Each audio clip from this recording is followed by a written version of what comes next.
So Google Translate pushed apps onto their website. They were forcing certain apps to go through Google Translate. There are competitors for Google Translate, Trusted Translations and Supertext.com. It is not clear that Google has not used Google Translate in kind of a monopoly way. Google Classroom is trying to put Blackboard out of business. They're allowed to do that as long as they continue to provide some kind of service, or that corporation can come back again.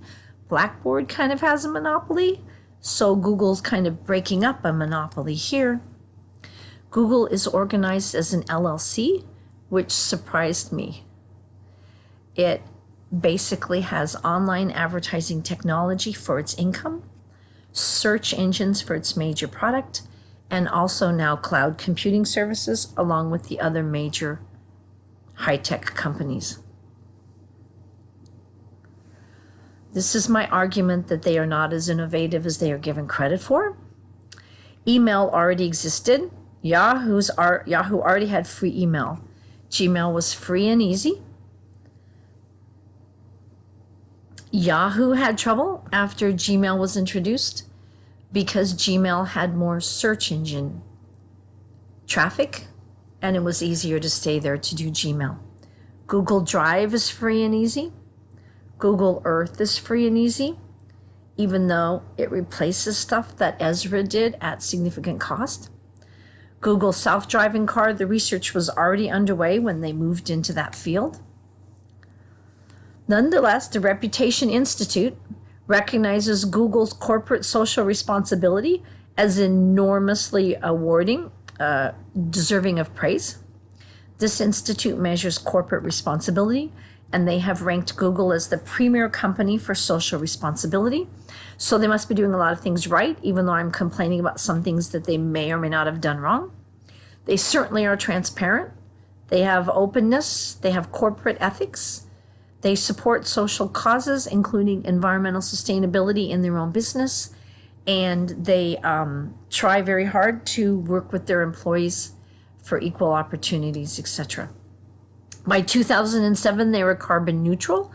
If your carbon footprint means anything to you, and it means a lot to me, that's a very good thing. They have a green initiative where they try to do everything with the smallest amount of electricity possible. They have a prediction plugin for Google Maps that will increase your driving patterns to help you save energy, which was developed in cooperation with Ford Motor Company. But data farms that they use take up lots of space and energy, so they have developed specialized electronic controls and special monitoring systems to reduce greenhouse emissions. They harvest heat from the data farms to heat their offices. They utilize livestock to keep the weeds down. It's always nice to have a goat or two around. So the core of their business model and green initiatives is simply KISS, keep it simple, stupid. Their entry into the tech world,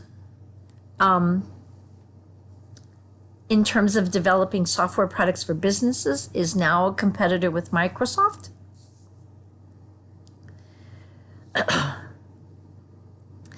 And by keeping it simple and trying to keep all of their interfaces as simple as possible, which is in direct contrast with Microsoft's business approach, or was until recently. We have previously talked about how important it is that if we're going to build high tech for a world and we want all those people to be involved, regardless of their skill sets or intelligence, that we need to build nice, simple interfaces. And Google has done that better than most any company. They provide satellite services for indigenous tribes to help them figure out if they are deforesting an area or if someone else is, and then they can go complain about it. You know, that's been a major problem in South America.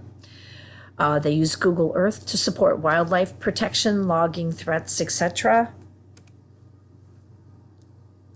Google Maps have been used to help select where to ration water. They've built wind farms for their own electrical generation. And whenever possible, they buy their electricity from wind farms. They take employees to work on shuttles for the Googleplex in Palo Alto, for example, all the way from Santa Cruz and San Francisco. You just get up and get on a shuttle, and they drive you to work so you can work on the way to work. And the shuttles run on biofuel.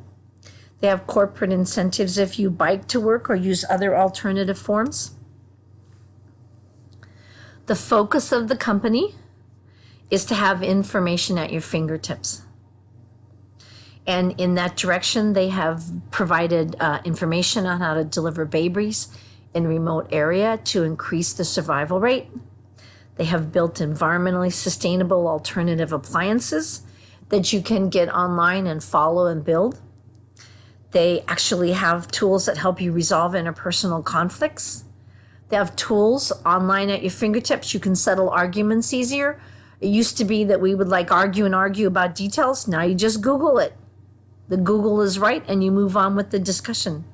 They help healthier pregnancies.